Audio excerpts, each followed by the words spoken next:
I am looking at Ryan Matta. This is his handle. You can go listen to this yourself if to make an X account. I stream these because most people don't know about them, and just because I listen to them all day anyway and find them extremely interesting. So this was done 16 hours ago. 12,000 people tuned into it. Let's see what he had to say. If I get bored with it, I usually move to a different space. So here we go.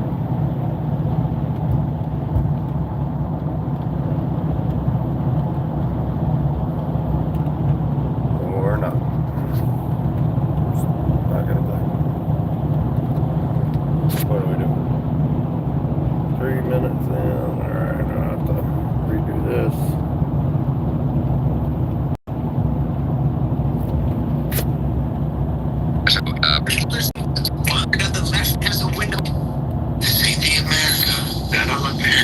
But good man tried to keep making. Pray they God will take care of us. The system is failing us. But good man die for the things that they say.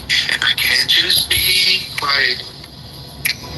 So I gotta be brave, because this is America. Lately, we got a lot to break down. I think all the amount of evidence that is coming out that the FBI is completely full of it. I don't think that anybody's buying the narrative. I think every day that the more and more evidence that comes out, the more stuff that we're learning about the Turning Point team, specifically Josh Hammer and then Tyler Boyer.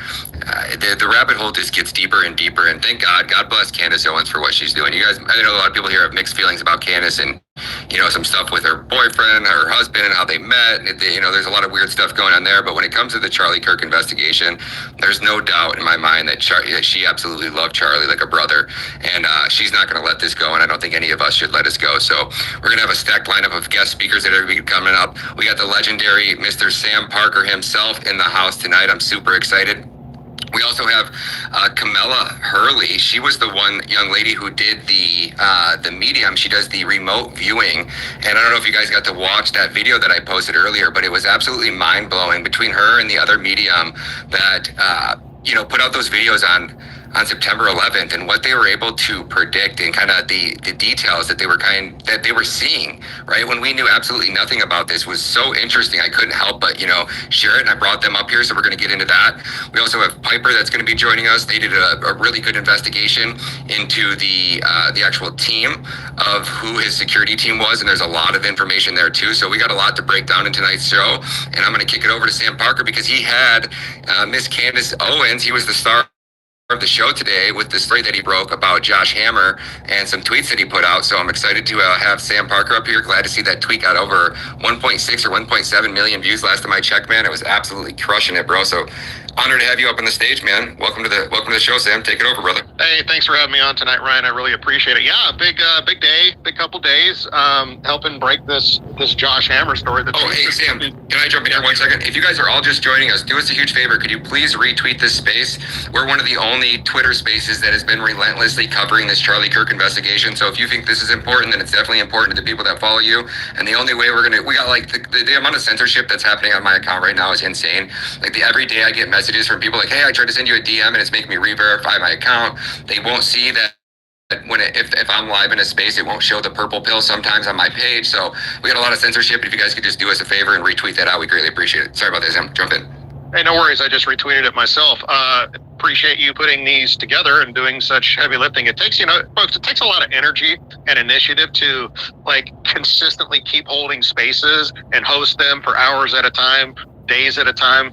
I've done it myself in the past. It takes a great amount of commitment and energy and dedication and focus. So I do appreciate what Ryan and these people are doing, and I hope you all do too. So that's number one. Number two, it's been a big couple days, breaking this Josh Hammer story. Crazy things. And I will say at the outset that, boy, there sure seems to be a lot of smoke for people who say there's no fire here. Josh Hammer allegedly is observing Sukkot or whatever it's called, a Jewish holiday today, and so he's not been online yesterday or today, allegedly. But Twitter absolutely has erupted today in defense of the Zionist Hasbara wing of Twitter has absolutely erupted in defense of Josh Hammer. I mean, just epic levels of defense of Josh Hammer. And it makes me think that maybe we're onto something, because I mean, it's just like we are way over the target. This is like over the target energy, Ryan. That's what I feel like we're experiencing. And you know, these are very important revelations. And I'm just going to quickly summarize what. I'm sorry, I got something going on in my throat here. Just a second. Give me 1 second. Take your time, sir. Take your time. No, you're welcome back. But no, so just to walk people through what happened is, yesterday I became aware of a tweet that Josh Hammer had sent the night of September 9th, that quote tweeted a 12-year-old Donald Trump tweet calling for public executions. And Josh Hammer quote tweeted that, public execution. He just quote tweeted it. No context, no nothing, seemingly out of nowhere.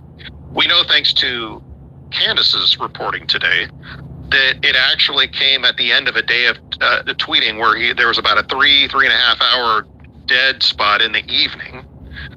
And then he tweeted that, yeah, without any context, without any prior, anything. And he'd mostly been just tweeting against like Tucker Carlson and tweeting in favor of Israel and some other stuff throughout the day. So it was odd. So I saw that. I'd also seen a few clips the last few days going around of Josh Hammer's appearances on some podcasts attacking Tucker Carlson, calling Tucker Carlson like the worst anti-Semite in American history. Worse, I guess, than George Lincoln Rockwell or Henry Ford or David Duke or Charles Lindbergh, right? These quote unquote famous anti-Semites of yesteryear. No, Tucker Carlson, the most dangerous in American history. So I'd seen that. I'd seen this other video where he was saying that Charlie wasn't, changing his views on Candace. So I was kind of already, Josh Hammer was already kind of on my radar because a couple days ago, Candace revealed that he was in that group chat, right? He was in the group chat where Charlie said he had no choice but to drop his support of Israel, right? And so he was sort of already on my radar. I was kind of collecting data on him. And then yesterday morning when I found, when this tweet was made known to me, it just kind of quickly all fell together for me. It all fell into place. And I did a thread. I did a thread showing how Josh Hammer has spent several weeks calling people like Tucker and Candace liars when they said that Charlie was changing his position on Israel. He was calling them bald-faced liars. Well, now we know that he was the one lying, right? Why was Josh Hammer lying? 2 nights before Charlie was assassinated, in that group chain that Josh Hammer was privy to, that he was in that group chat that he was in, Charlie said, I have no choice but to drop my pro-Israel support. Okay? And for a month now, he has not been forthcoming about that. He has not revealed that conversation, that message from Charlie. He has told everybody, in fact, publicly, that Candace and Tucker were lying about that. And he's not been forthcoming. He also withheld his knowledge of the letter to Netanyahu. He's apparently known about that for months. He was not forthcoming about that either. And in fact, in one of these videos that I posted, he did admit that he has been in this group chat with Charlie for many months, that Charlie himself made. He was not forthcoming about that either, right? So I'm like, what's going on? And then, of course, in the thread, I posted, the infamous tweets that have gone viral in the past about him saying that the Jew hatred is inherent in European DNA. He's tweeted that multiple times. So he hates white people. He thinks we're just inherently anti-Semitic. And, he was very angry at Charlie for platforming the most dangerous, worst anti-Semite in American history. So if you can imagine, that's how mad he was at Tucker Carlson. What did you think he thought about Charlie Kirk platforming that and continuing to platform that and refusing to not to not end platforming of that, right? So I put all this in a thread, and then I discovered that just a couple hours after Charlie was assassinated, he put out another cryptic tweet that just said public execution. So again, the night before, he quote tweets a 12-year-old Trump tweet without any context saying public execution. Then again, after Charlie's assassinated, the next day he just quotes those words again. Public execution, tweets those out again. What's that all about? Very interesting. So I put all that in a thread. It went viral. Candace picked it up. She quote tweeted it and says like, whoa, what's going on here? What's possible context is this? So it went viral last night, through the night, all day today. And then she of course featured a prominent response from Yashar Ali, who called me a neo-Nazi and everything. And so she featured that on her show today. And she basically went through in more detail. She didn't go through my thread, Ryan, but basically the substance of my thread, I don't know, maybe that helped form the basis of her show. I don't know. But like she went in, my point is she went into that whole area, that topic of Josh Hammer and his video appearances and the lies he's been telling and just all of this and these cryptic tweets. She went into all of that in detail today. So yeah, that was pretty cool. But I feel like, we've been pulling at a lot of threads for several weeks now. And I think that we've tripped over a landmine of some kind here, because we have caught a principal person here in a lie, and actually in several lies, in a set of several lies that turn out to be material lies. Because up until now, people have like, what possible motive would Israel have for killing Charlie Kirk? And there's been this argument, was Charlie turning? Was he not turning? And the allegations are that, no, of course not. He was not turning. And even Josh Hammer was out there on these podcasts saying, look, I had this meeting the night before he was assassinated, and he was having this call with us, and he was trying to get his talking points down to debate these college kids. And, I would know if he was turning. Well, that was a lie. He did know that he was turning. He knew it from the day before. He didn't tell us. He wasn't forthcoming about that. And instead, he chose to lie about Candace Owens and Tucker Carlson repeatedly, many times over the last month.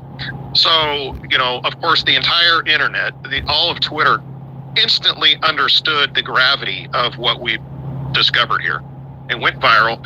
And of course, then his defenders, it took them a while to get caught up. But, late last night, throughout the night, and then into today, they have absolutely mobilized their little counter push to try to say that, well, he was just talking about Irina Zarutska. That was the context here. It was just all about Irina Zarutska. Well, number one, again, as we said, he's allegedly on holiday today. He's not checking his electronics. So if that were really his intent, how does anybody know? He's not in contact with anybody, right? He's on holiday, not using his electronic devices. As Mel said, what is he using? Carrier pigeons, right? So basically, the Hasbara army received talking points from somebody that said, we have to quash this. We have to defend this. And so those were the talking points that went out. And by now, probably many of you have seen some retweet where he allegedly retweeted some tweet about Irina Zarutska. Okay, let's back up though, Ryan. Let's back up a little bit. And let's back up to September 9th, September 10th, the days leading up to the Charlie Kirk assassination. Some of you will recall that, well, let's just state some facts. Irina Zarutska was killed on August 22nd, and her killer was arrested same day, okay? Then it received virtually no news coverage at all until the Jewish spy account End Wokeness picked it up on August 25th and made a post about it. It went semi-viral. It had like 4 million views on like August 25th. And it kind of died down after that until around September 5th, when the state of North Carolina, whose governor's the Jew, Josh Stein, released video of the assassination, of this killing, right? And it started going viral, and it started getting pumped up really, really big. And people at the time, it was just skyrocketing, right? It was just starting to go mega viral. It was generating massive anti-black outrage, pro-white anti-black outrage all over the internet. Everybody was talking about it. Even Ben Shapiro, people like Ben Shapiro was tweeting hard about it. He was covering it. He was tweeting about it repeatedly. And I remember at the time, people were curious, Ryan. They're like, wait a second. This is going, they saw sort of like a Shiloh Hendricks, like height of energy, if you will, around it. People were like, wait, what's going on? Is this being artificially boosted? And if it is, why? Why would it be being artificially boosted? And people were noticing that a lot of these Hasbara accounts, Ben Shapiro, Libs of TikTok, and Wokeness, a lot of these big pro-Israel, pro-Zionist Jewish accounts were like pumping this really hard. And I And I mentioned Ben Shapiro because just a few months ago, earlier this year, when the Shiloh Hendricks thing happened and was blowing up, he actually was scoffing at it. He was denigrating it. He was scoffing it. He was dismissing it. But now all of a sudden, like he's completely reversed with Irina Zarutska. He was pumping it hard. He was joining the fray, and it was like a big deal that these Hasbara accounts were covering. So I noticed that too. Other people were noticing it. We didn't know what to make of it. And then, of course, the next day, on the 10th, Charlie Kirk is assassinated. And I noticed immediately that a bunch of Jewish Hasbara accounts, Laura Loomer, Aaron Wexler, other accounts, they themselves started connecting the Irina Zarutska killing to the Charlie Kirk assassination. And they were calling it a war on white people. They were calling it a war on Western civilization. They were saying things like, Libs of TikTok said, this is war, Chaya Rachik, this is war. And they themselves were connecting those two killings. And I said, well, wait a second. And then by this point, people were calling it, saying it was the left. This crazy loony leftist had killed Charlie, and this crazy black guy enabled by the left was responsible for Irina's death. And so that same day, there was this massive propaganda push to launch this war on the radical left, who was just getting out of control. And I said, okay, wait a second. All of these Jewish Hasbara accounts were pumping up the Irina Zarutska slaying. Then they themselves were connecting that to the Charlie Kirk assassination.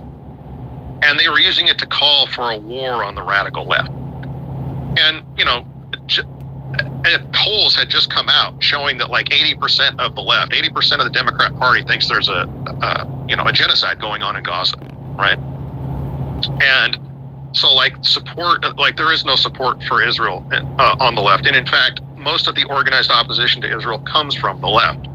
And so I'm like, wait a second, what if this is, and I made tweets about this on that day, Ryan, we've talked about it in spaces previously. What if Israel is boosting, what if they're propagandizing this assassination and connecting it on purpose to the Irina Zarutska slaying on purpose so that it can launch a war against their enemies on the left and take out the organized left, take out the organized opposition to Israel on the left, and so on and so forth. So that was a set of Hasbara talking points on September 10th and 11th that we have to partner with Israel, we have to accept Zionism, and partner with them and come together in unification on the right to take out like the crazy wacko left. And that this might be, Mike Cernovich was tweeting this, Matt Walsh was tweeting it, other people were tweeting this, that we just need to have a truce and the right has to come together and we have to declare war on the radical left.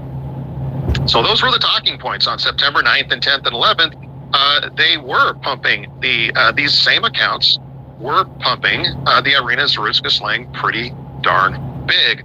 So what's interesting now we fast forward to Josh Hammer, and they're trying to use the Irina Zarutska context, saying, well, this is what he was talking about. This is the context. This is what he's tweeting about, but there's no evidence of it, number one.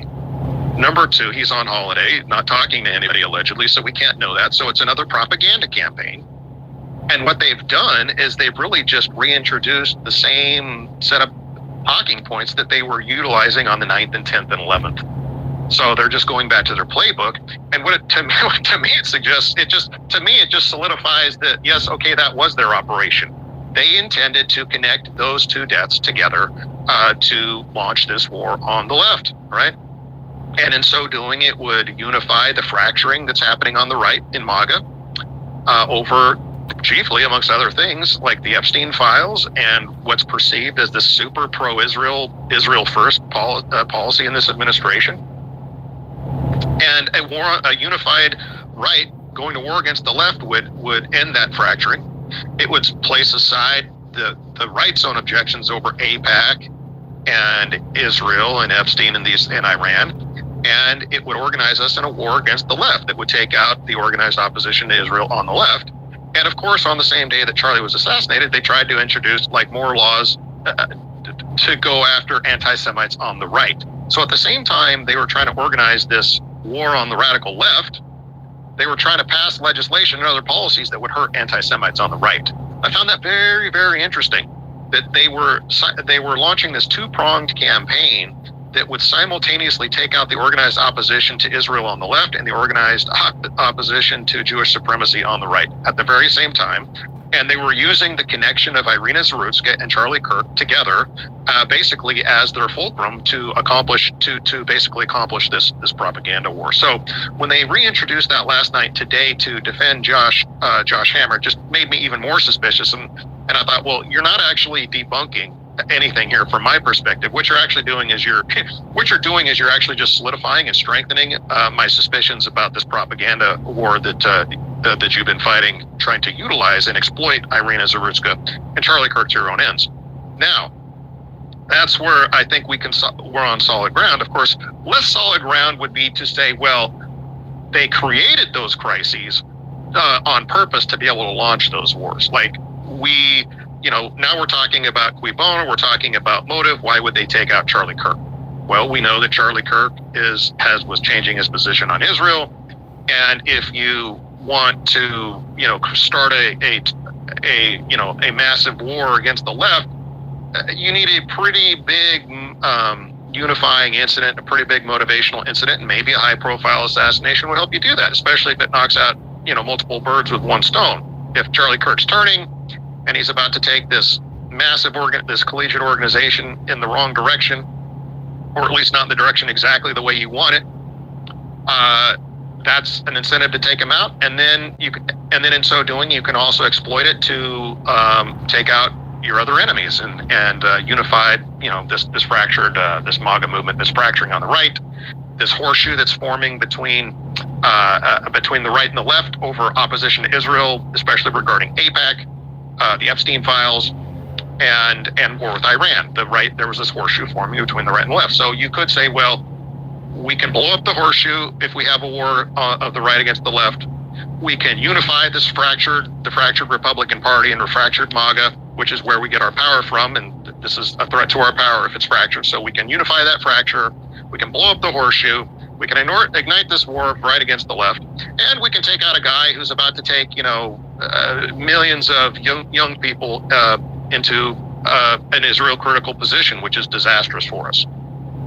So that's more speculative, of course, but I think that's a good review that catches us up, Ryan, to where we are now. And I just got to say that the energy with which they've come out to defend Josh Shapiro over this series of lies that he's been telling, it just seems really suspicious to me. And I think that this might finally give us something with legs. This thread, I think we should keep pulling on it, and pun intended, we should keep hammering away at it.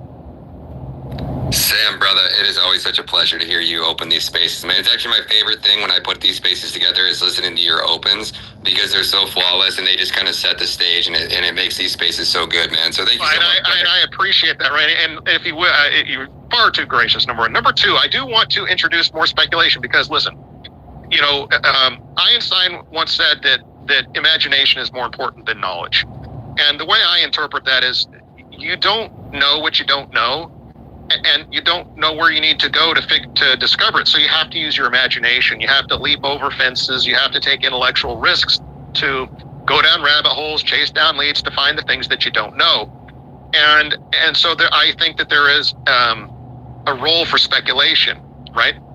And I will say that Josh Hammer, in one of those videos that I posted, in one of these video clips, he talks about how about a year and a half ago, he started having regular contact with Charlie Kirk. And I thought that was really interesting because the way I perceive things now, Ryan, is that this Rabbi Peshek, or Wallach, whatever his name is, I'm blanking on his name, the rabbi that he had the meeting with the night before he was assassinated, apparently this rabbi was also in the group chat. This rabbi also did not reveal, what was going on in the group chat. And Josh Hammer, apparently they've been talking to Charlie, both of them, regularly, nearly every day, for a long time, possibly as far back as a year and a half. Some have said this looks like Josh Handler was Charlie Kirk's handler, very similar to how it looks like Ben Shapiro's Elon Musk's handler. When Elon Musk went to Auschwitz, and he was there with Ben Shapiro. When Elon Musk went into that famous band, the ADL space with the 10 Jewish rabbis, Ben Shapiro was hosted that. And it just seems like he's cozied up to Elon. And then of course Ben Shapiro has been right alongside Donald Trump when Donald Trump went to visit the dead Rebbe at Chabad Lubavitch in New York. Ben Shapiro was right there with him. These people look like handlers, right? Howard Lutnick is another Jew who was close next door neighbors of Jeffrey Epstein, right? And he's Donald Trump's labor secretary, but he is seems to constantly be over Donald Trump's shoulder, just right next to him, just off in the distance, just right up behind him all the time. These people look like handlers. And people have said, what if Josh Shapiro was Charlie Kirk's handler? It kind of looks that way because he was in the group chats with them. He was having these calls with them. They were talking regularly. And Charlie had him on for that TPUSA debate with Dave Smith back over the summer. And by Josh Hammer's own submission, or own admission, this relationship between he and Charlie started about a year and a half ago. So we have to ask, what happened over the last 2 years? What happened a year and a half ago? Well, we know that Charlie Kirk, after October 7th, was very critical of Israel's response. And he raised the real question, did Israel let this happen, right?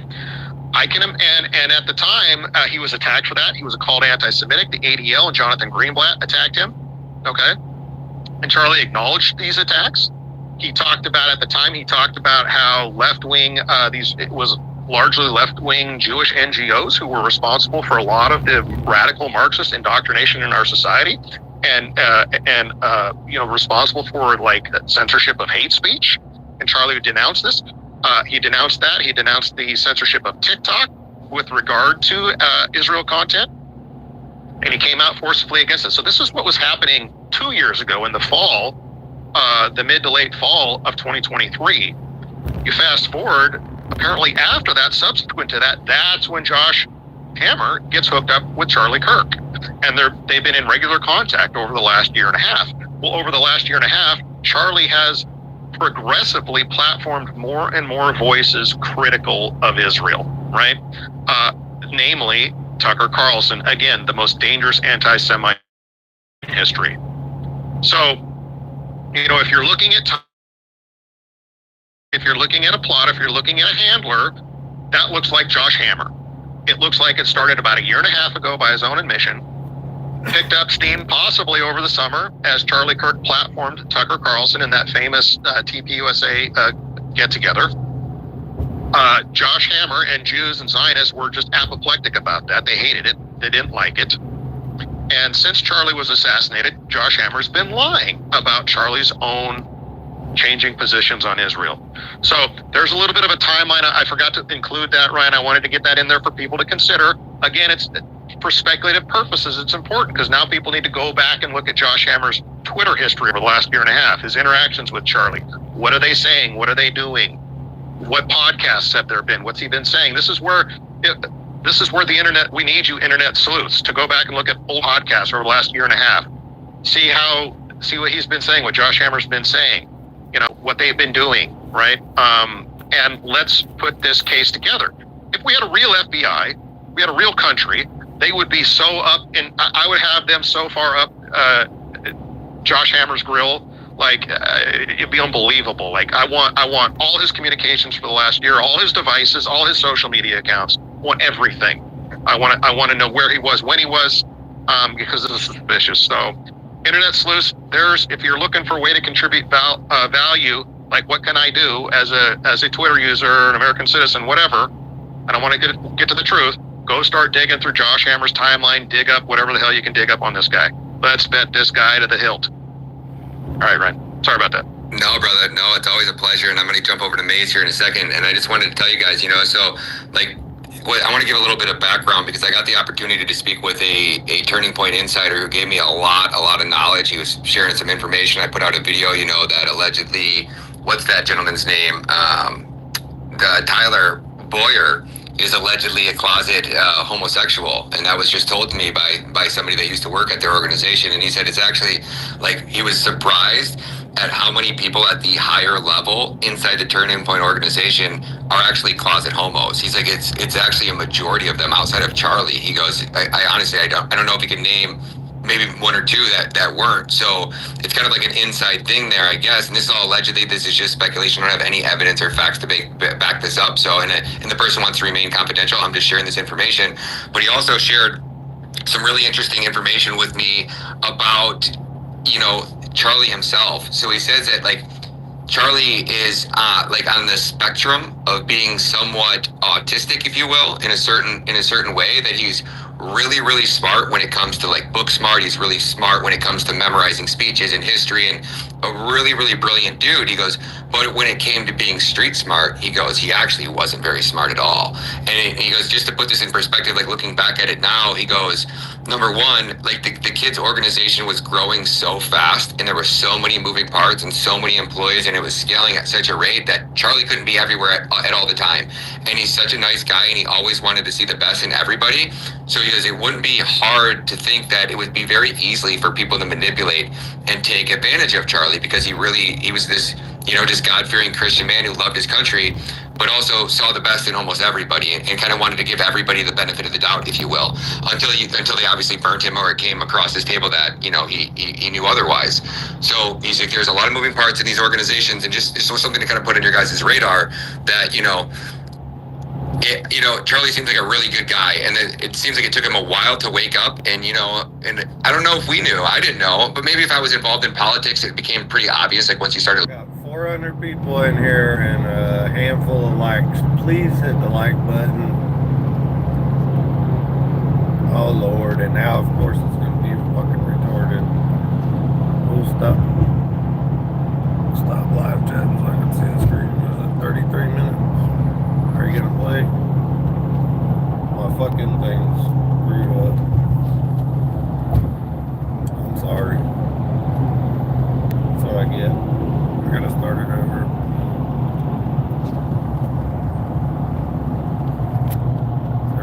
Tweet was made known to me.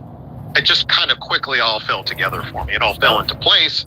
And I did a thread. I did a thread showing on the right. So at the same time they were trying to organize this war on the radical left, they were trying to pass legislation. This was the way to go. Like out of all the things, so I'm pretty sure Candace Owens is, Tucker Carlson. I was speaking to somebody, or I don't know who was telling me this the other day. Ryan, I just want to say that I want to tell Massad and whoever's listening, I am not one of the dead man switches for Candace Owens. I'm not on that list. So you don't. I just want to make it clear, I'm not the Candace Owens dead man switch. Massad, if you're listening. But isn't that interesting that she felt it necessary to reach out to so many people, Ryan? Did he go? Yeah, and I think that's whole kind of like the whole point we're getting at here, and as an American citizen, you're getting to a point right here where this is blowing back in Israel's face. Like, I don't know what genius thought that this was the way to go. Like, out of all the things that you could have pulled, all the false flags, anything that you could have done outside of this they must have felt like that if you guys think about it this way, like if he would have 48 hours later, right? And the part that got him killed was that he didn't break that story sooner, right? If Charlie would have came out publicly when he sent those text messages and just went and got in his podcast, fired up a live stream, and been like, hey, I can't sit on this information. I need to break the news to you guys right now. I don't know how this is all going to play out, but from this point moving forward, I will no longer be supporting Israel or their genocide. And if he would have just said that on his podcast, it would have almost made it, I don't want to say impossible for them to kill him, but I don't think it would have been this rushed type of job that they would have done immediately, because I think the blowback would have been so hard. So I just kind of want to throw that out there. And I know Maze is the most amazing co-host in the game, along with Dee Dee. So please make sure you guys are following everybody up here on the stage. We got Ian Malcolm.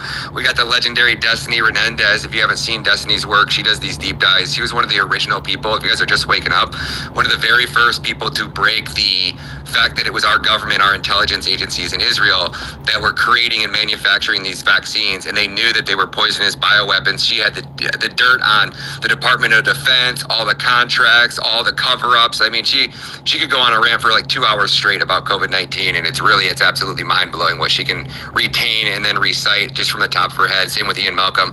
I just want to give everybody a big shout out and tell everybody how much I appreciate these people. We're going to jump over to Maze, and then we got Camilla Hurley. She's one of the mediums who had just did this amazing, I don't know what you call it, remote viewing into the assassination of Charlie Kirk, and she can also do them to other people, I believe, live. So I don't know a ton. I've had a few minutes to communicate with her in these DMs, and it might get really interesting here in a minute. So please, if you haven't already, share this space, tell your friends about it, especially you got new friends that are just waking up and are kind of not believing that there's an Israel conspiracy theory, and they're sitting at home right now and the kids are at bed. Send them a link, have them join us. It's free, it's easy, and it's quite entertaining. So I'll pass the mic over to Maze. Well, I can't even start without saying back at you, Ryan, okay? I want you to know that you have held this shit going like hardcore, pedal to the metal. Like, I honestly think that you are making the waves in X around this, like you and Candace together. Like, I don't know that there's anybody else that's so on it in detail, around the clock, uncovering every single thing. And shout out to you. I think this is going to be one of the biggest catalysts that we've seen in a political and I would say American history when it comes to something like this. How you're getting the entire internet to help you, and so is Candace. Speaking of Candace, man, 501, I'm like, where is she? 502, I'm tapping my foot.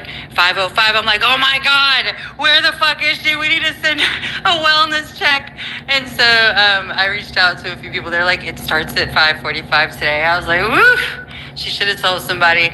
But that's the game that we're in, guys. Like, it's truly something remarkable where she's like, I have gotten my insurance policy, and I've also got, she's the dead man's whatever they call it. So anyway, with that being said, I've had a hard time until Sam eloquently explained, potentially the connection here. But so the whole Irina. So just so you guys know, in case newsflash, there's people killed every fucking day all over this country, just like that, right? Just like that. And I'm not trying to like minimize it, whatever, but like, why? Why did they gas this one up so much? Where did it come from? And why was it viral? Why was it trending? Why were the algorithms supporting it so much? And again, I know people are just gonna find shit to talk shit about, so whatever, go ahead. But my point is that to me, that was already suspicious. I felt like they're really amplifying this as opposed to like, I don't know how many probably happened in the United States on the same day. So another thing I found interesting, which is the connection, maybe not a remarkable one, but wasn't she also Ukrainian? And I thought that was interesting. Her boyfriend, I think she was, and her boyfriend was over in Ukraine fighting in the war, if I wasn't mistaken.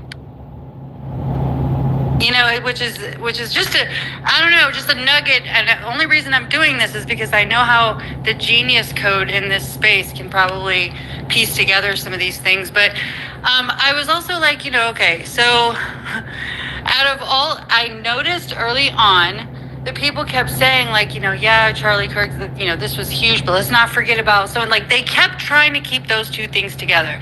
So when Sam gave his perspective, that it was really trying to kind of push the radical left type of thing, because I don't know, I'm still having a hard time here, because like what I did notice is that they tried to push the whole Josh Hammer excuse about his post, right? So Josh Hammer, the same night he has a talk with Charlie Kirk, okay, the same night Charlie Kirk expresses, fear for his life, is the same night that he goes and he quote posts a post from Donald Trump from 2013, of all fucking posts. And what it says is public execution so that all can see it. And I bet you it's something along the lines of like, that will change, or that'll fix it, something along those lines, right? Like that'll change something.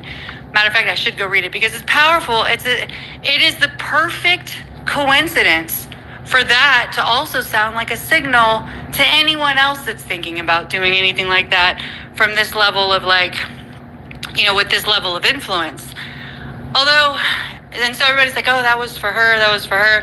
I don't know. I just feel like, I guess my question to the space as we continue to navigate this is like, would they, based on the conversation and that, just they kind of got that firm no from Charlie, would there have been enough time to pull some shit like this off? Or was it planned previously? Or is it why it's so messy? I don't know. I'm just having a lot of it feels like there's more here. I don't know. Do you think that they would have had enough time to do that, Ryan? Yeah, it's just bizarre. And what Trump actually said, to be exact, was should be public execution for all to see. You will end this bullshit fast.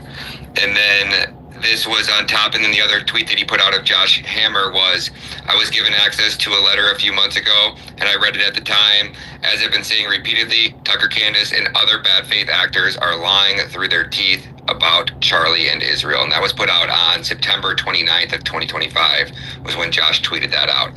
And it's pretty bizarre, but we have Camilla in here, and she is a medium, and I think maybe we can get her to do some stuff. I don't know. Camilla, can you unmute your mic and give us a mic check really quick? Yeah, absolutely. Can you guys hear me?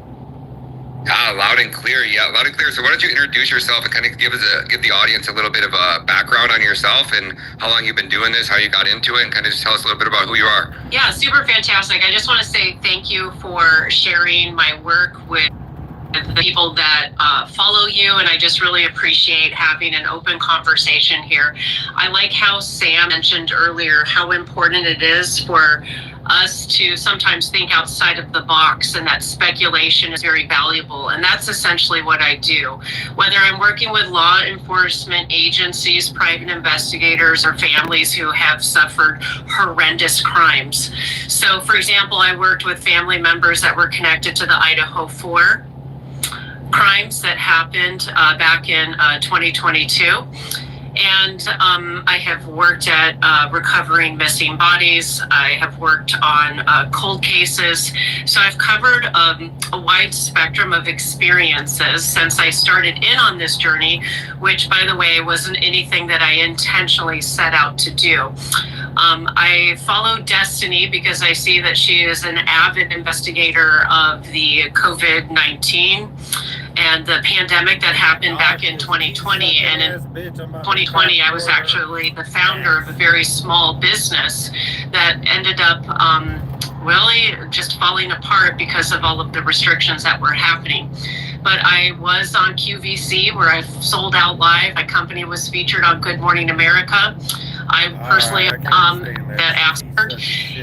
And if it got it published, would you be interested in coming to our Twitter space on Friday? Because we're going to have Nick Bryant. He's one of the leading investigators into the Epstein files and getting the Epstein files released. He was a journalist who actually purchased the first copy of Epstein's Black Book and got it published publicly. So we're going to do a little bit of the Charlie Kirk on Friday as well, and then we're also going to go into a lot of bit of the Epstein. We're going to have Truth Teller in there as well with us and them. And I would love you to come there and talk about the Epstein stuff that you've done. Is that you? Did you say you did do the Epstein? Yeah, I actually have a video on YouTube where I remote view where the files are located. But again, what I like to remind people is that I am someone that actually helps people. The day after, what time of the day was that at that you posted that video? Do you remember? So I believe it was actually the day that he, over 3 minutes, had been speaking in Greek, and was important is felt was used by this TikTok raised as their Christian approach or whatever their religious approach is, but religious state for me that not only would air on their to wait, I think probably about in October, and I will let you know like this platform actually wasn't done. Now, that he was expecting it. Did it come? Was he really expecting it pass when he did? And I don't know. I have so many questions. I don't know where to start, but maybe we start there, and then maybe we had a couple speakers. Maybe Maze, and Maze is really into this shit too. So am I. Yeah, so well, I'm over here so happy. I keep texting him. He's probably like, "Stop texting me. I'm trying to pay attention." But girl, listen, I am all about this. I 100% support whatever you're doing, and I get it. And I have a sound bowl here if you need it. Okay. Yes. You do? Okay. Here, I got you. Right on. I love it. Yeah, I think what's interesting too is like as I look at some of the people who are speaking out and wanting to ask more questions, to see the way that dreams and intuition are flowing. I find it interesting that Charlie Kirk actually felt intuitively a sense of danger. I think that there's something to be said about that. I also want to say I think it's interesting, although I haven't followed closely everything that Candace has shared. I think it's very interesting to me that Candace talked about a dream that she had. So I think it's interesting to me because we're already talking about ways in which consciousness seems to be vaster and I guess it seems to be something different than what we were conditioned to understand. For example, like when we were children. So do I specifically think Charlie is telling me, like as I connect to him in mediumship, that he had signals that his safety was on the line. He is telling me that those signals and those signs were disregarded by him because he actually came from. Was it something closer? Was it something farther away? You know, there's a lot of talks of like it being an exploding device, and it happened so quickly, and the way his body reacted to it, what didn't seem normal to a lot of us. So I was just curious on if he felt like there was something out on a roof, somebody in the crowd. Was it somebody up close? Was it some type of device? So he's showing me that it was actually a. It's really interesting. He's showing me it's a sniper shot that was on a building. Okay, imagine him on the stage. There was an explosive. So plan. I won't get into. It's some kind of like footage being or clear trail of everything. And does he feel that the people closest to him, specifically he built a lot of people's careers, he made a lot of people's careers. Is he feeling any type of animosity towards the lack of attention that this is getting from the people that are closest to him?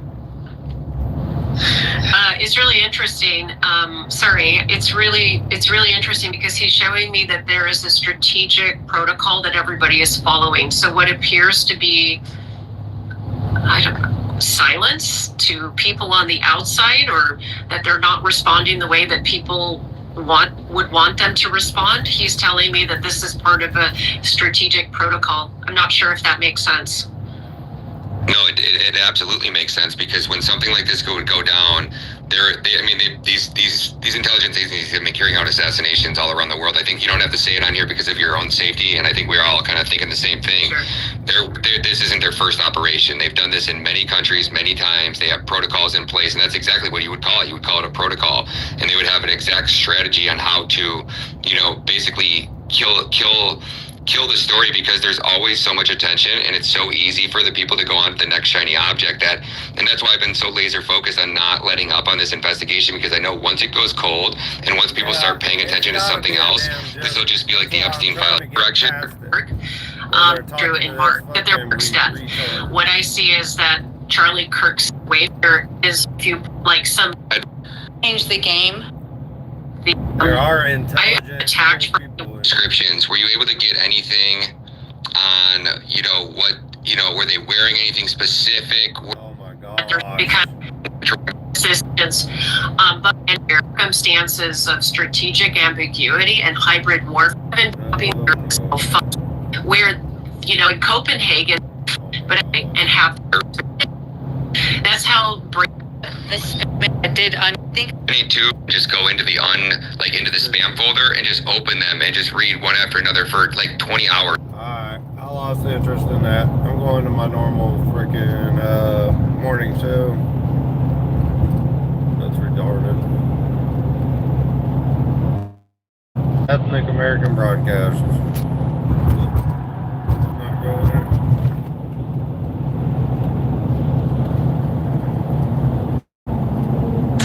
That crazy Zelensky will target civilian deep in Russia. You cannot go with that, no. And yesterday Ursula has a big speech.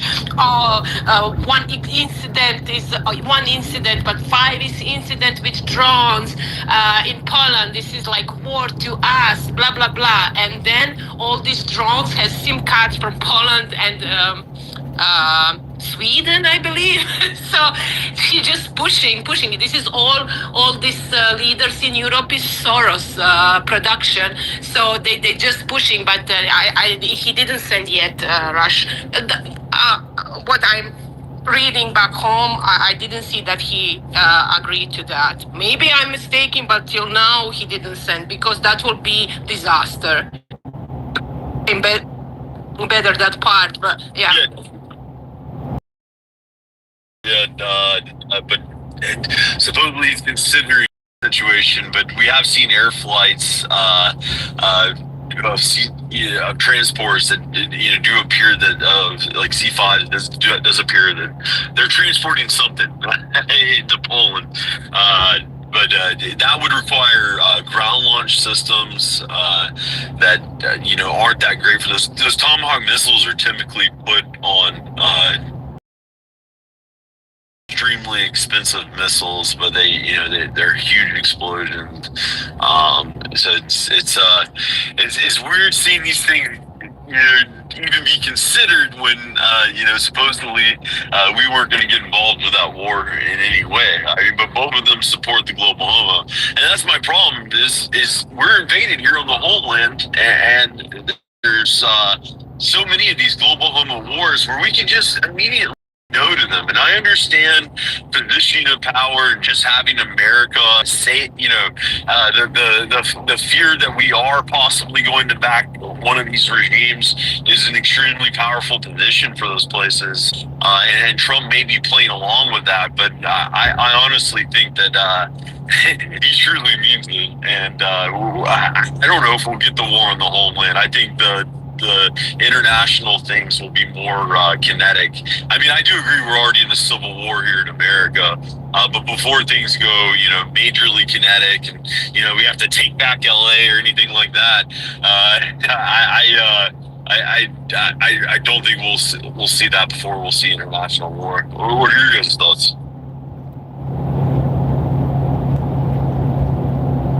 Well, Rush, this war in Ukraine is your war, and you're losing that war with Russia, to be honest. And it's just money laundering. And Ukraine cannot do anything. There is no more population in Ukraine to fight. So even from Poland, they said 10,000 Polish fighter was killed in Ukraine, and there is the international, of course, mercenary there and everything, and it's just a lost war. But Trump can stop. Of course, he can stop, and just Russia to do whatever they need to do. Yeah, this is the problem, though. Russia's trying to flex on Trump, and that's not going to happen. Like, Russia's going to keep losing support. One of Russia's biggest allies is Iran and China, and we're taking out China piece by piece, and we're going after Iran, and we got them in the sights, and we got Saint Netanyahu, shit in the bed like a goddamn psychopath, ready to bomb the shit out of him. So, I do think that this war with Russia has a little bit to do with Iran as well, because Russia's trying to defend their ally, and since we bombed their ally already, that's making things a bit more complicated on the Russia front. But I don't know, it's just theater over there. I really don't give a shit. They can go bomb the dog shit out of all of them. They can blow them off the map. I don't care. My only concern is with America and the war that we have here at home. I have zero interest in dinking around with Russia. We need to clear house. Europe needs to stop dicking the dog, and they need to stop pretending like they want to go to war with the Ukraine and Russia, and they need to also go to war in their own countries and kick all these people out. That's the only war that matters, period. None of these other stupid wars with Ukraine and Russia and all that. I mean, let Ukraine fall, let Russia take the whole damn thing. Who gives a shit? We're invaded. We need to take care of our homeland. Like, if you're worried about a foreign war when we're invaded, you can eat shit and die. You're a traitor. And that's to Trump too. If you're more worried about a foreign war than the war we have going on our own U.S. soil, then you're a traitor. We need to take our country back. We are at war. We need to push these people out. Our neighbors need to go home. It's time for them to go home. Look, when somebody comes to your house, imagine this, your neighbor shows up, sits down on your couch, says, let's watch the game. Okay, let's watch the game. The game's over. says, hey, are you going to make a pizza? All right, okay, I'm going to take a shower. Your neighbor goes and jumps in your shower and says, I'm gonna just pop down here in your spare bedroom. And then all of a sudden your neighbor refuses to leave your home. What are you gonna tell your neighbor? You're gonna say, no man, get the F out of my house, go home. You have a house right next door. And that's what's happening right now. All these Mexicans, they need to go home to their home next door. They have a house directly next door that they can go to. They all need to go home. This is not rocket science. They're waging war in our country. They've killed over 1 million Americans in the last 8 years. And they need to go. It's go time. Go home. We don't want you here anymore. You've worn out your welcome. All these refugees, every single person who came to this country and claimed refugee status has to be sent home. Every single one of them, without exception. Okay? We're done with this whole thing. None of those countries are at war anymore. All those Iraqis, they can go home. All those Afghanis, they can go home. All those people from all those countries, they can go home now. Okay? The threat is over and done with. They can be sent back. All the Syrians, they can be sent back. The threat is over. We're not playing the game anymore. They don't get to stay in our country and keep stealing our resources. We don't need them here. The Indians, same thing. It's time for them to go home. We don't need them here.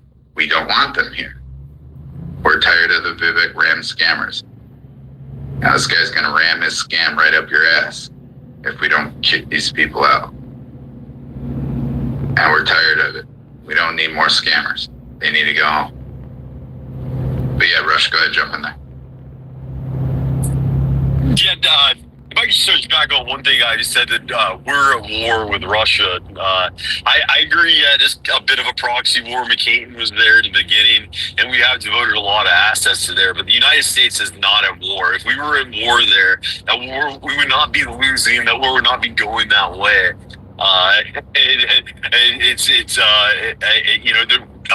That's like saying that. We were at war with China in Afghanistan because China was supplying the Taliban with mortars and rockets, and they're attacking us with. Technically that's not how these proxy wars are, to me, lined up when it comes to it. I mean, Afghanistan broke the Soviet Union. The USSR broke up after they went into Afghanistan.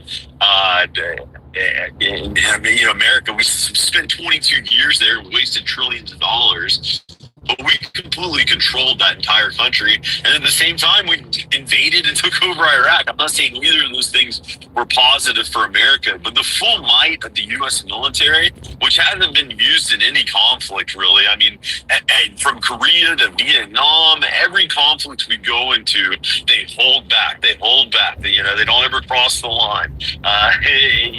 Not to prop up America too much, but if we wanted to go to war in Ukraine, which it does seem like we might be heading that way, I don't like the outcome of it, but I don't think the outcome's gonna be Russia winning.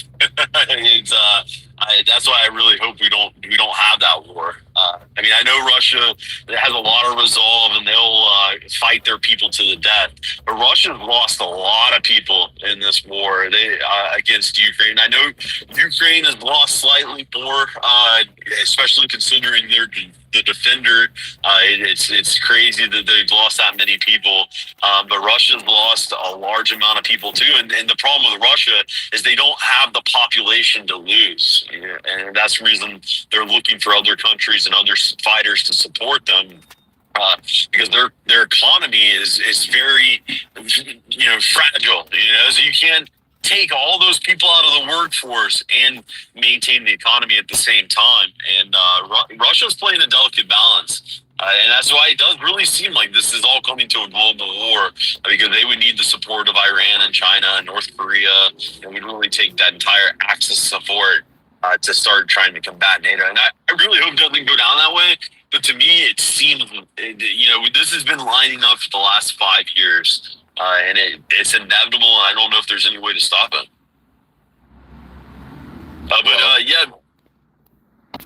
I put up another post up there from PXet, and he's just dogging on JD Pritzker's fat ass.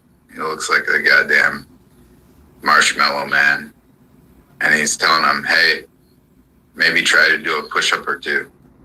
I mean, obviously that's impossible for JD Pritzker. His arms aren't even long enough to push his body off the ground. He's so goddamn fat. But it's pretty funny. And then you have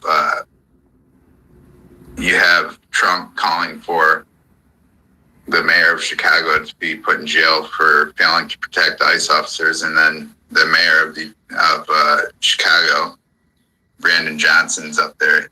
This is not the first time Trump has tried to have a black man unjustly arrested. I'm not going anywhere. Like, yeah, okay, we'll see. You're creating a civil war in your city. That's not going to end well for you or your population. Because at the end of the day, the blacks will be obliterated out of Chicago, and there won't be any more black men left to be a mayor of Chicago. But yeah, it's getting hot. You got Pete Hegseth blasting on JD Pritzker. You got Trump blasting on the mayor. It's going down there. Yeah, and I saw the White House account post that AI-generated video of Pritzker and Johnson crying at the podium. Yeah, it'd be really great to see these cities comply. They will comply. I mean, their population wants it. I don't know if you've seen those city council, those black women yelling at them about not doing anything about the invaders. A lot of those videos are out of Chicago. But yeah, Frank, good morning, buddy. Jump in there. Hey, good morning. Everyone knows war is a racket. It's always a good time to invest in McDonnell Douglas, and Boeing, and Raytheon, etc. I don't know if it's true. I mean, it's so bad in Ukraine. You've seen the videos of them trying to pull old men off the street to go fight, and I don't know if it's true, but I've heard rumors that even their own some of their own people on the Ukrainian side are defecting and fighting against the Ukrainians and Zelensky. Is there any truth to that? If so, that's pretty wild.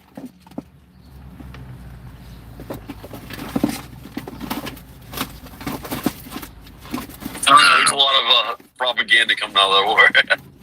I just came across. I also that doesn't care about that war, but we will.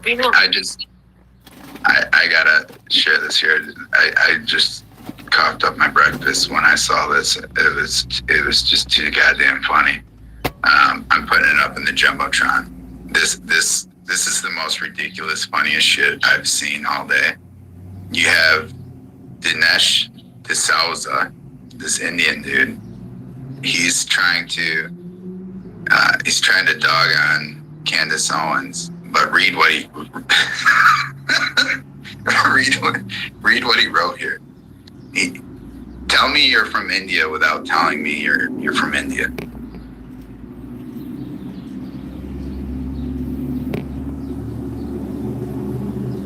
He said, it's watching Candace Owens like a freak show. It's like driving on the highway and seeing a farmer having sex with a sheep. Fucking General's got his tickle. And he brags about being a peeping Tom about it. It's pretty crazy. Man, no, these are crazy times. Only in India can you see a farmer having sex with a sheep while you're driving down the highway. I didn't even know they had sheep in India.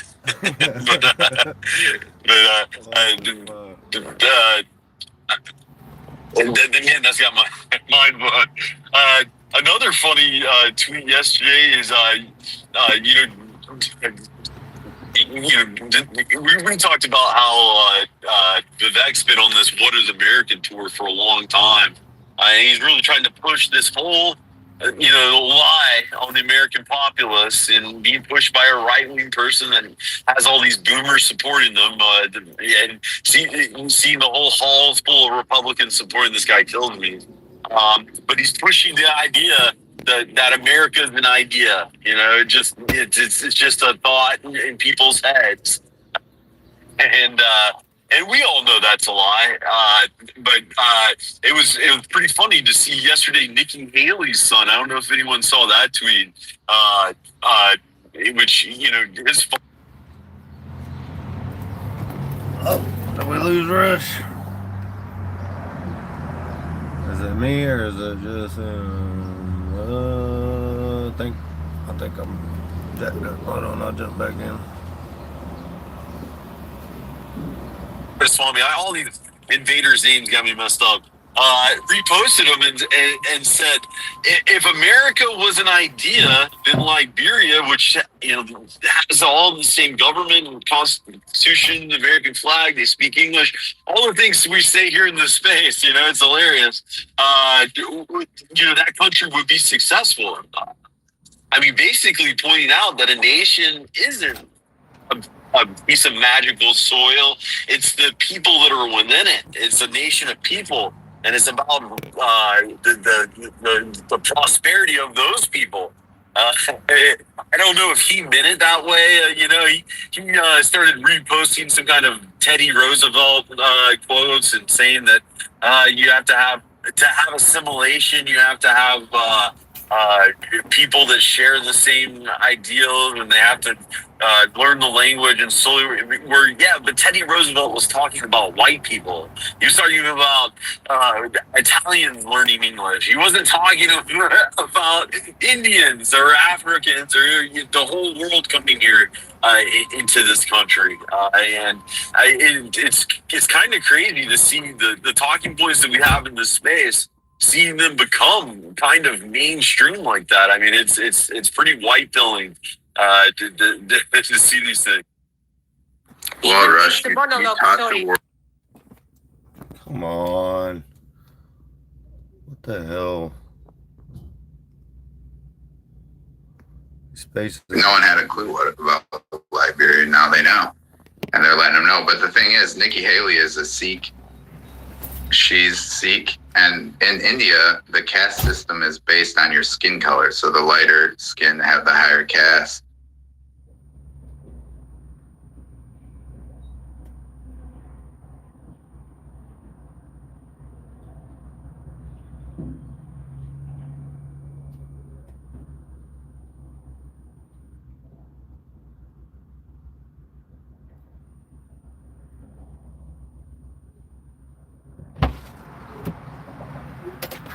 Damn. We lose audio again? What the fuck is going on? Your status is based on your skin color. The lighter skin color have the higher class. And you can look at like Nikki Haley or Matta Spamper, his mother, and you can see exactly where they stand on that. But that's why he, as an Indian, Matta Spamper's son, is blasting on Vivek because Vivek is lower caste than this. What's the guy's name? Nail? Who the fuck names their kid Nail? Anyways, the kid's name is Nail, and he's an Indian, and he was blasting on Vivek about his makeup because that's an insult, saying I'm a higher caste than you, and you should sit down and be quiet. But anyways, yeah, that's the background on it. The Sikhs and the Hindus hate each other. Hey, go ahead. I saw that video, and I thought it was just my eyes, or the way the angle was, or the lighting, or something.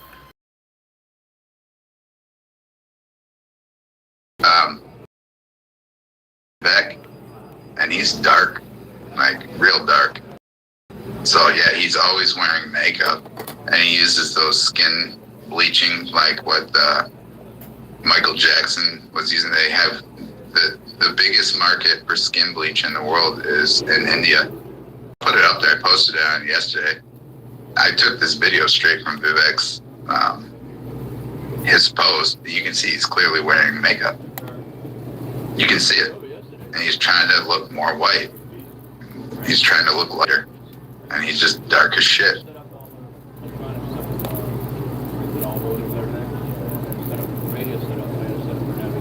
Yeah, the bleaching thing is big in Jamaica too, and they actually did a dance hall hit song about it. Philippines also. Yeah, everybody wants to be white. The General's first post all the way back in the Jumbotron with the Tucker Carlson, the war, how you guys talked about it a year ago.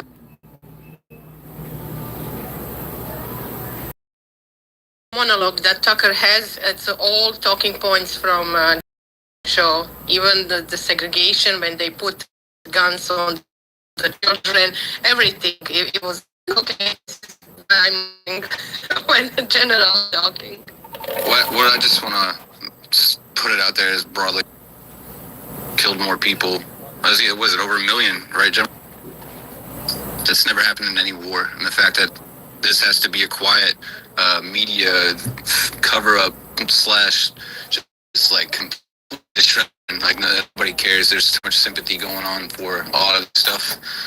Like on the left, we're at war with these guys and have been for a very long time. The fact that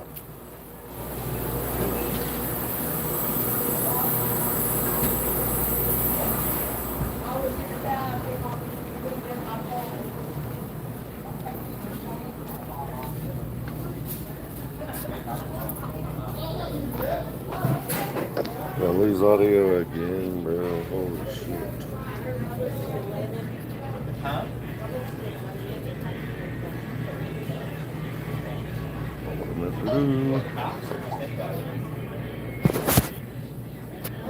Sorry guys, spaces are real glitchy today. we're in California right now. I don't know how anyone could be unless they were in Northern California, but there's a few other things I wanted to touch on. We touch and know kind of in the space. I'll be brief, but the Antifa. Good morning. Thank you for shopping at Wawa. 533.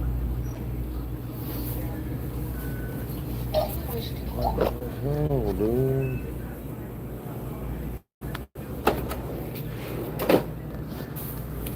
Like an emergency meeting. It's the same meeting yesterday that when Marco Rubio walked up to Trump and said, "Yeah, we're working on a peace deal.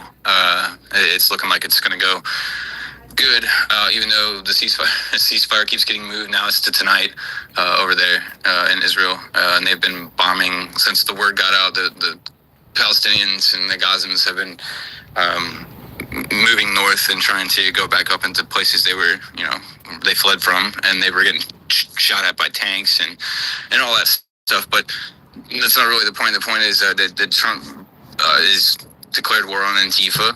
We do have military here on our streets. It's not just the Mexicans too. It's he's going after Soros and all the money funding all this stuff worldwide too. It's a crazy effort. But that's a big one. This is all in our hemisphere. It's way more important. I could care less about what's going on over there. Let them kill each other. To me, Ukraine, and it's my opinion, is part of the greater Israel. If you just look at the history, they just want a safe haven. If Israel does get completely destroyed, they have a place to go back to, because all their prime ministers mostly came from Russia, Poland, the Ukraine. Actually ever been born in Israel. But if they do Bibi, Gavir, I think is the next one in line, and he's way more radical than Bibi is. So let him do it. Let him do it. I saw Ben Gavir yesterday or a couple days ago. He was at the Al-Aqsa Mosque, basically like leading a whole bunch of chants and prayers. And it's almost like, hey, we're coming to conquer this. So I don't know. I'm what's going on our shores, in our hemisphere. But I'll land it there. That was a whole bunch of random information. But yeah. Good morning.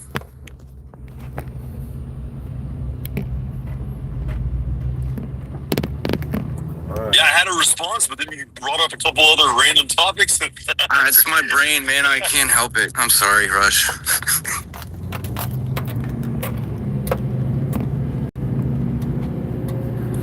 My main one was that there was the Antifa meeting. They went really well. Andy No was there. Nick Sorter was there. Jack Posobiec, a whole bunch of media personalities and influencers and stuff like that. They had a lot of. What the hell is going on with these spaces today? I have never had this much trouble. They do not want you guys hearing this shit. All these, like, you know, few presidents ago, not the Biden presidency, that didn't win her over. She used to have TDS, she said, and she switched completely and is on his team now after being assaulted by Antifa.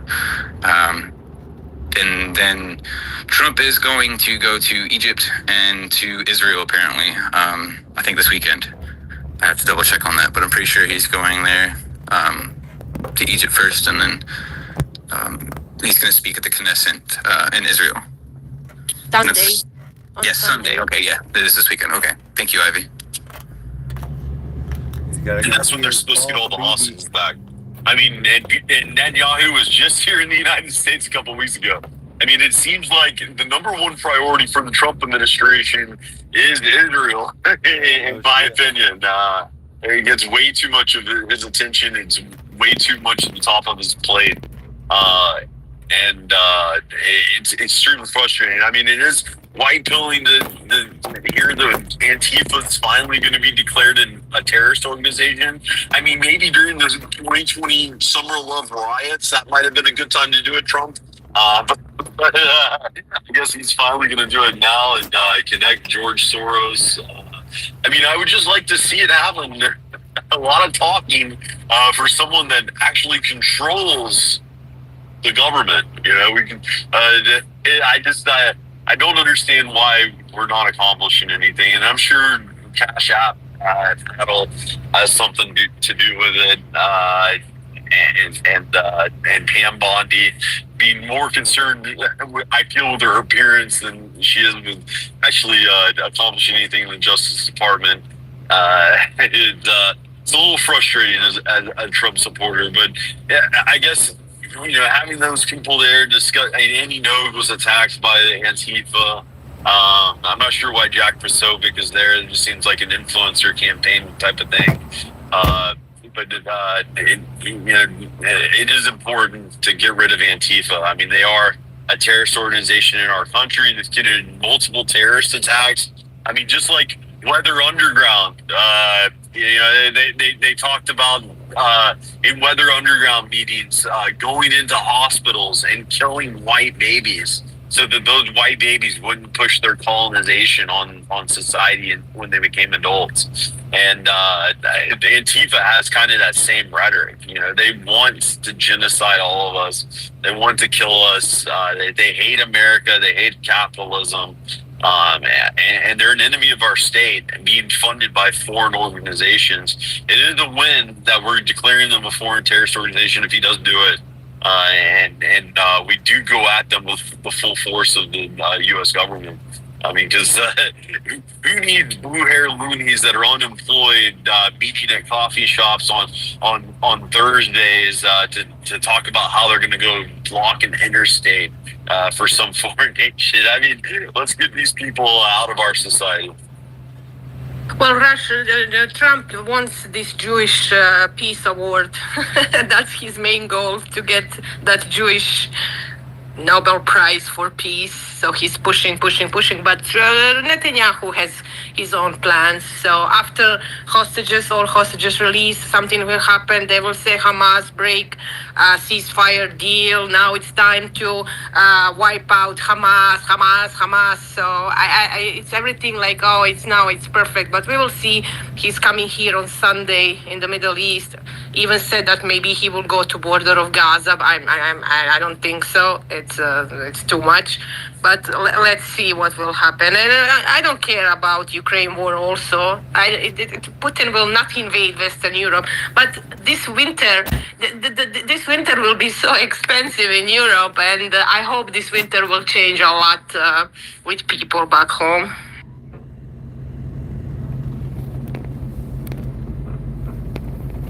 Yeah, they announce it tomorrow for the 2025 Nobel Peace Prize.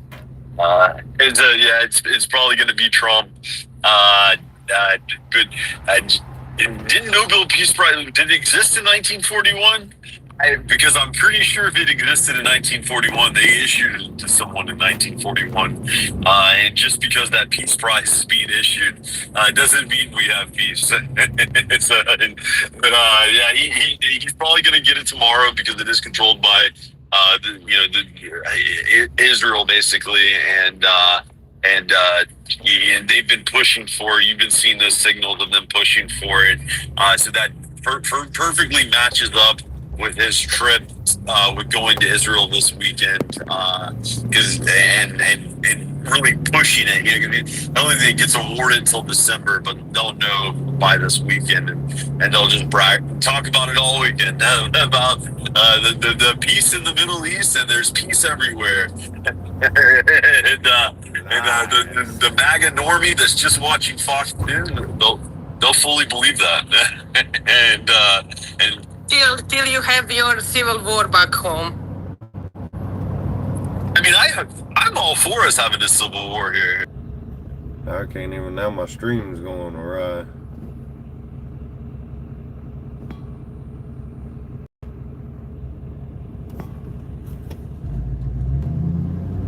Y'all still there? Craft into Iran, or all three at the same time, because our military wouldn't be able to do that, and it would stretch us thin. Exactly what they want us to do.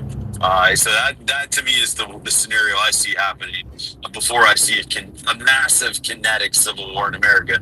I mean, because the general's points earlier, we're already in a cold civil war here in America with some kinetic events every now and again. I really don't think we'd see a massive kinetic event here in America before we see something overseas.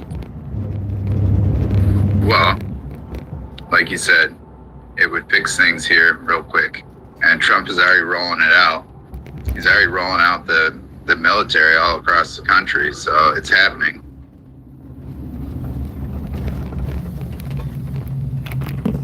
Yeah, so the deployments in Seattle and Chicago, and we still have troops in DC, I believe.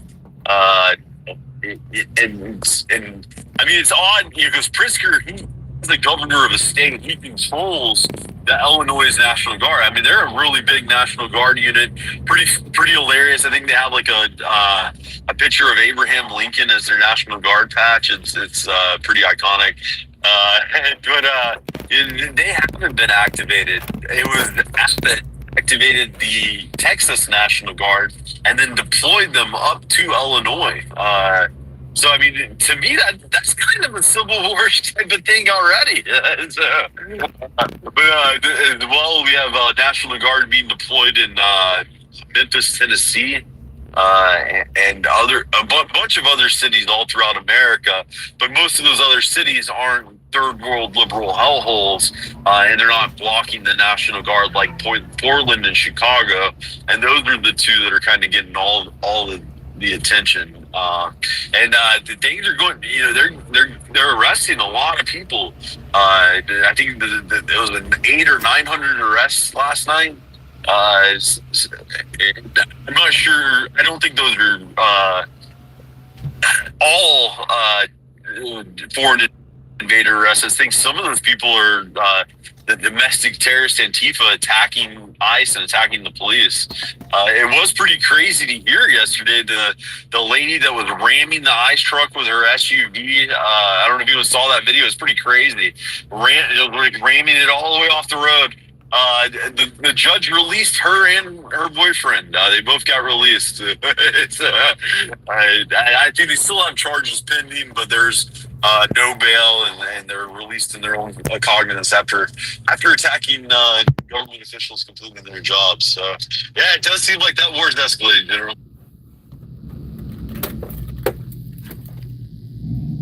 Well, when Pete Hegseth, I mean, that's what Pete Hegseth is saying to J.D. Pritzker.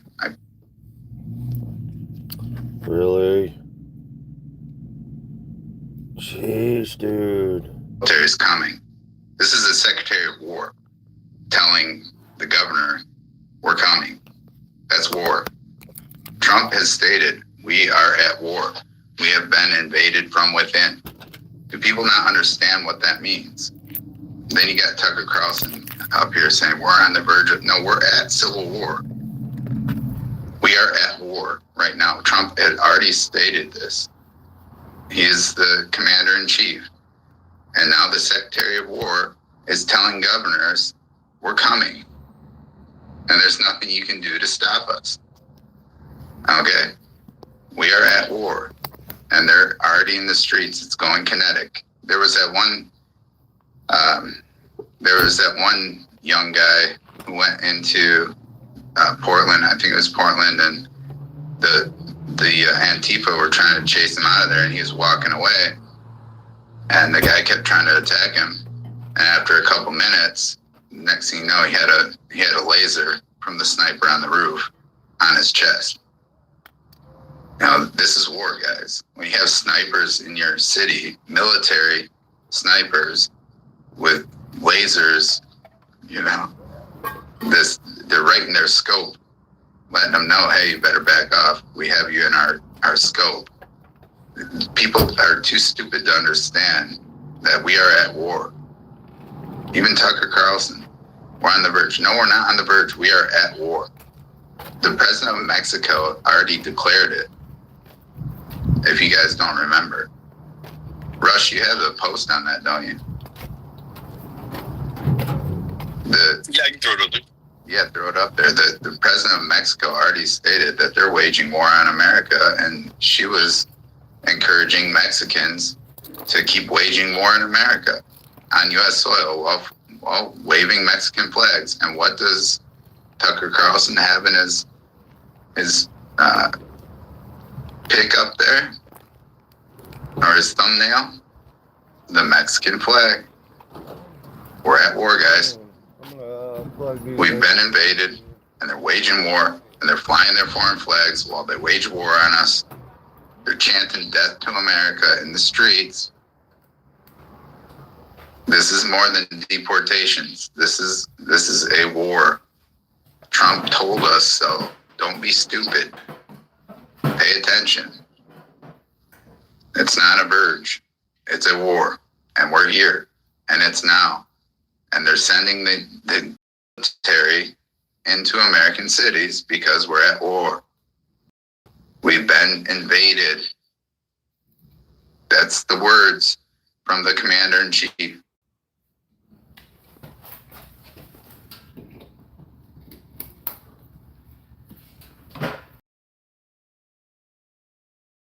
The people just stop talking.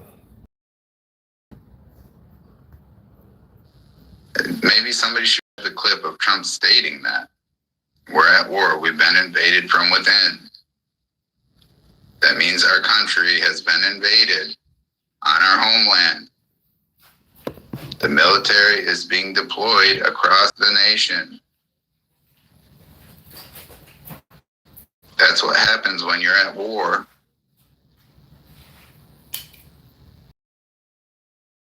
To me, it just seems so crazy that people are still trying to debate whether we're at war or not on U.S. soil.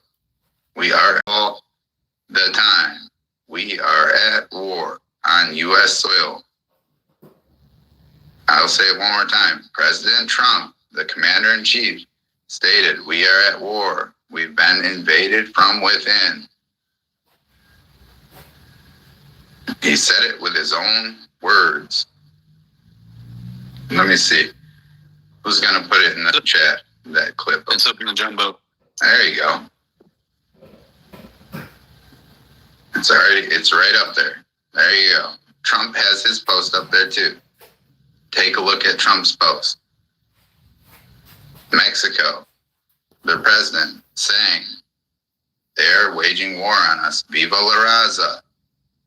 1 year ago, when we were pointing this out to people, they told us the Mexicans started freaking out, and they started commenting under all my posts.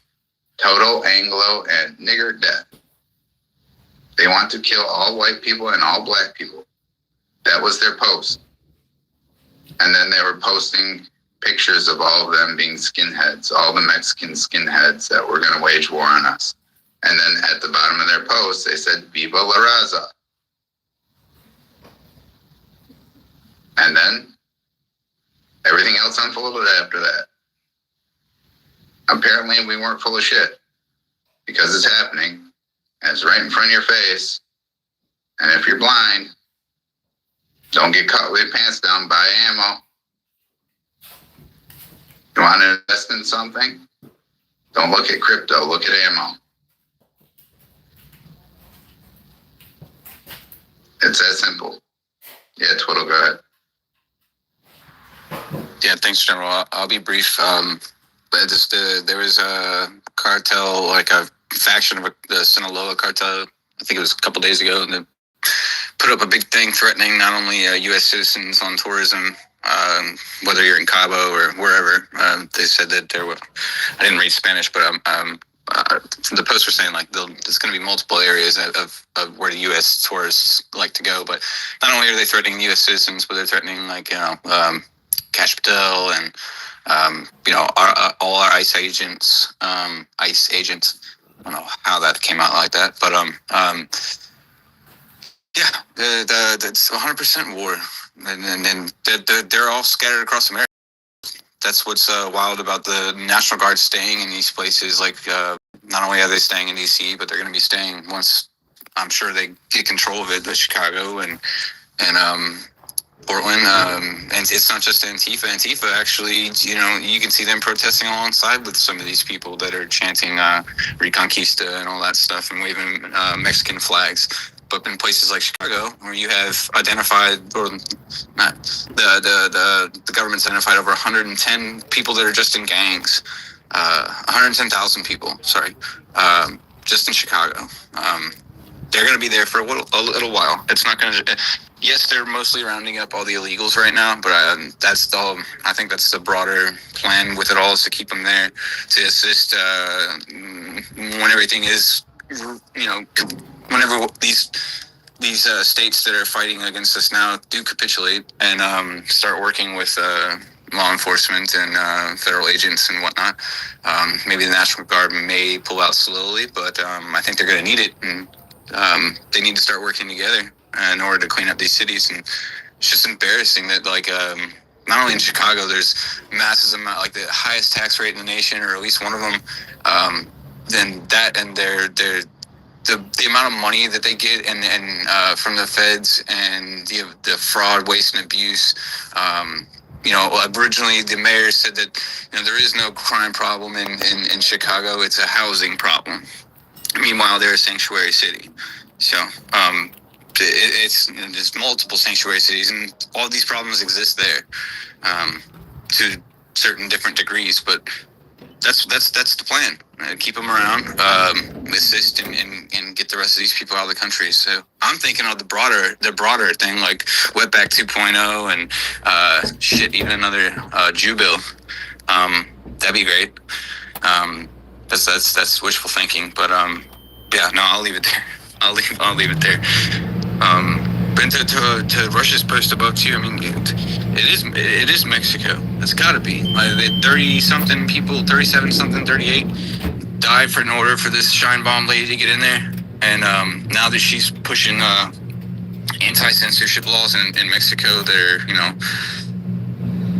coincidentally at the same time as the censorship and takeover of TikTok and all this other stuff too. So it's there's a plan in motion. At least there's an evil plan in motion that they're trying to do something down there. I fear that since it's not so cold down in the winter months on the border in Mexico, stuff may continue. Sorry for as far as violence and whatnot. People do like to travel in the winter. But that warning thing from the cartels, I wouldn't take it lightly just because it's Mexico.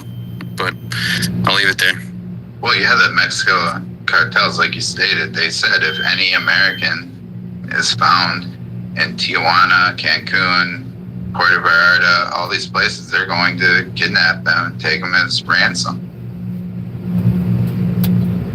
Here we go again. What the hell is going on this morning? This is ridiculous, bro. Are we going to let them run around and say they're going to kidnap all of our people in Mexico, and then we're going to just let Mexicans run around in America freely? No. It's not going to happen. They don't understand the implications of what they're stating. They don't understand. They have forgotten Mexican-American war looked like. And I do think a lot of people in America, they don't actually know what a civil war looks like. Like, how many race wars we had in this country? Countless. But they don't classify them as wars, so the American people are too stupid to understand that that was a war. They classify them as, oh, it was a riot. It was a riot. But then when you actually go listen to these people, they weren't there to riot. They were there to wage war on a very specific demographic of Americans. Like, that's the CRS for you, though, isn't it, General? Of course. They reclassify these things. And do people not understand what war looks like? You have to ask yourself that. What does war look like? This isn't 1776 where everyone goes out in the field and stands across from each other and opens fire. It's a different time. You know, when Donald Trump Jr. came out and stated, "Make rooftop Koreans great again," what do you think he meant?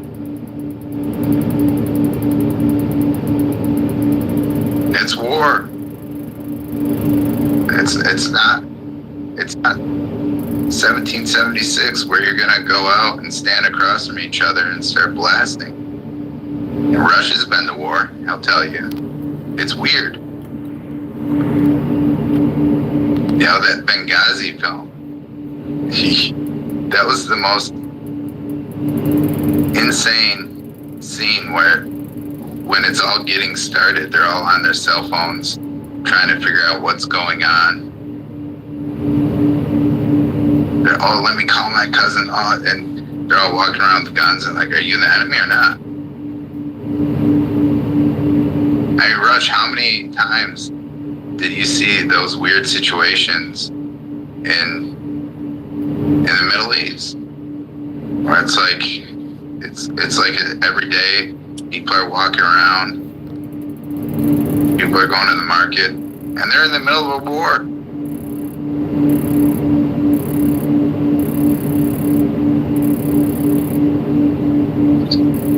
It's crazy. Yeah, while the bombs are dropping, people continuing to shop and do their normal lives. It is pretty crazy.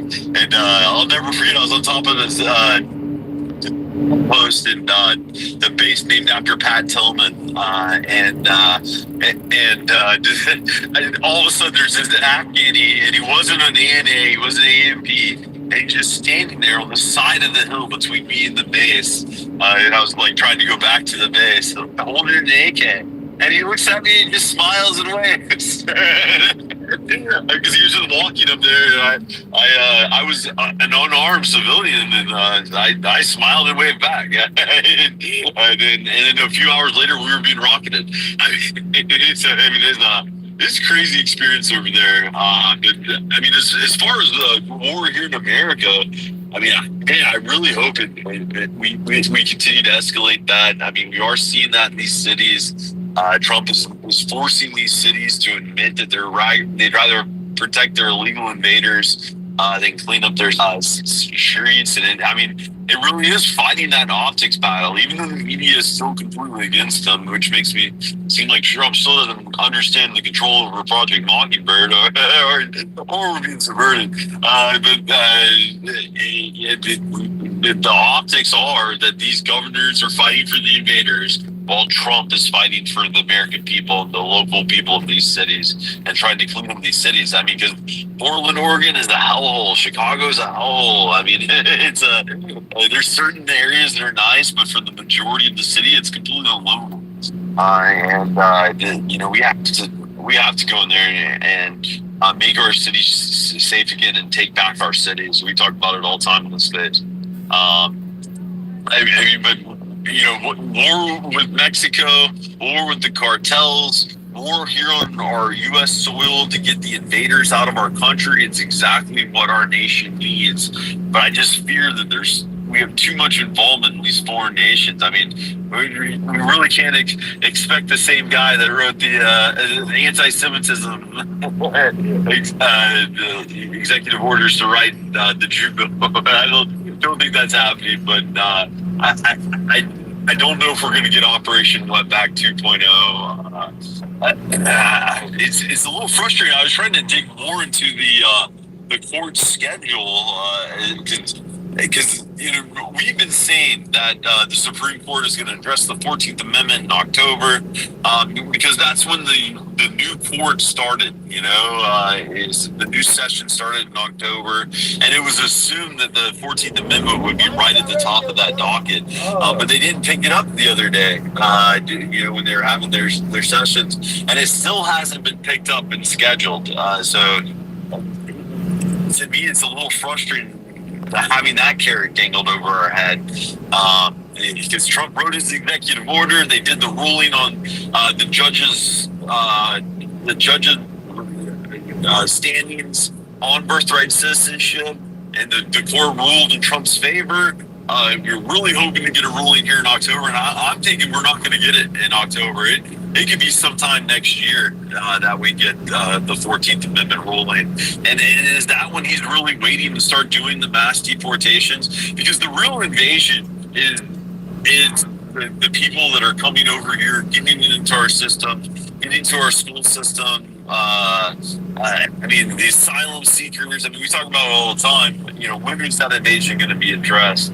Because right now it still seems like we're just going after the cartels, which we pointed that out. That is a pretty good goal to take out the cartels first, because those are the violent, dangerous ones within the group. But and also that post thing. That was from 6 months ago, or I think 3 months ago, or 4 months ago now. And we were talking about Iran and Mexico, and this was right after we started bombing Iran. And I was just making a post to point out that we need to have this war here in America, and not a war for foreign soil. And it's crazy. 4 months later, it's still kind of the topic. Good morning, T.I. Good to see you, buddy. Jump on in there. Hey, thanks, Rush. Appreciate it. Good morning to you. Thank you. I was thinking around a little bit this morning, and it's fascinating. You can have the largest vocabulary in the world, and if you don't know the definitions of things, you don't have the full understanding of what they mean, how confused you can become. So I was just myself looking into multiculturalism, right? I hear this word multiculturalism all the time, right? And we were told that we live in a multicultural society and all this garbage. And then you see what multiculturalism states and what assimilation is. And they conflict, you see.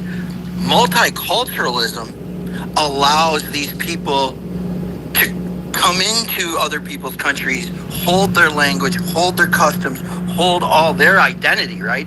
All their old identity for whatever reason they're leaving it, but bringing it here. Here we go again. God almighty, dude. America assimilates. We force people to assimilate to our language, our identity, the stars and stripes, the Constitution. There is not an option for multiculturalism in America. What is going on with these spaces? This is ridiculous.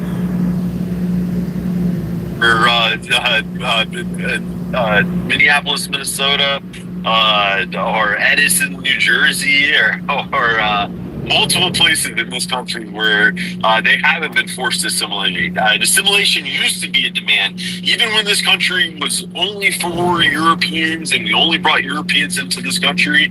We still demanded those people assimilate immediately into our nation. You couldn't even become a citizen in this country or remain here more than 2 years if you didn't learn English. And we have entire cities in this country now where they speak Spanish as a first language. Yeah, or they're speaking Somalian. It's majority of the city. America has fallen. That ideal of America's fallen. I'd love to get back to that, but that's all we're at. But I did remember one thing I wanted to bring up earlier in regards to those fires. In the Palisades, and we saw during the Palisade fires, we saw videos of Mexicans walking around with blowtorches, setting things on fire, setting things on fire. And yesterday they came out with this huge. Oh my gosh, dude! This is fucking crazy. I'm sorry. It's in the Palisades is where he started this fire. And he started it a week before the fire started. And the firefighters came out, and apparently the fire that he started was small enough to where they were able to contain it, and they put the fire out. And they want us to believe that fire sat in the roots of the trees up there in California for a week, just sitting there. And then that's what started the fire. There was no other external thing. It was that white guy, the Uber driver white guy that did it. And they're posting his photo everywhere yesterday. People were calling white domestic terrorists. I mean, to me, it's crazy. The war levels of propaganda being pushed on us. Because most people will see that photo of the guy and say, "Oh yeah, that's who did it," and not even read into the story and how they're trying to lay out that he started a fire a week prior. And Here we go. Yeah, I got you. This is crazy. I don't know why it keeps booting me from the space. I've never had this many boots before. Perfect. Yeah, Overwatch. Good morning. Good to see you, buddy. Yeah, I just wanted to say back to his point. Yeah, I think that's what he was saying, that, because that's what they did to us, is they took away the assimilation and replaced it with that. And absolutely, to your point, Rush, we need to get back to that. That's where we went wrong. That's where we went wheels up in the ditch, and that's how they're currently keep the people blind. We can't make these people assimilate because we have to. What the fuck? Oh my gosh. I'm gonna try to reload the page. This is ridiculous.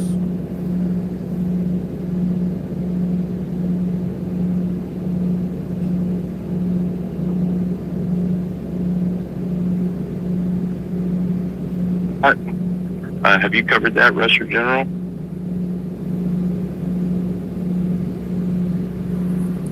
No, please. Yeah, like I said, I didn't get any details, but I guess the Supreme Court justices were going to go to a mass, a Catholic mass at a church there in D.C., and they called a guy, and he had explosives. I wondered if anybody had heard anything. I just caught a blurb of it. Like I said, we drove back pretty late yesterday, but I'll see if I can find more on it and post something. But that was concerning because that would have really twofold. It would have derailed things, and had they been harmed, could have had to replace a lot of justices, and since they didn't get harmed, obviously, probably intimidating for them. So it's interesting. I'll land it.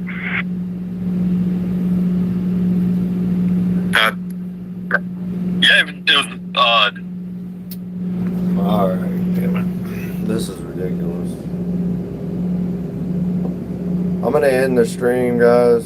I know there's a lot of people in here. Let me try it one more fucking time. I'll try it one more. They said that he had notes declaring hate for ICE and the Supreme Court.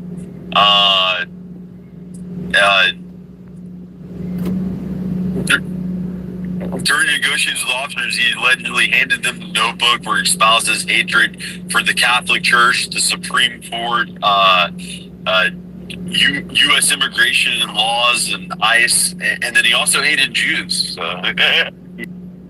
Yeah, this is annoying. I can't keep doing this. If y'all want to go to, if y'all want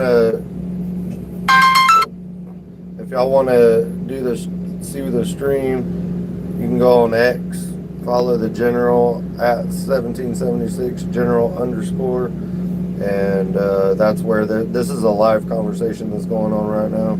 I don't know what's going on. I got to reboot my phone or something. Keep getting booted from the space.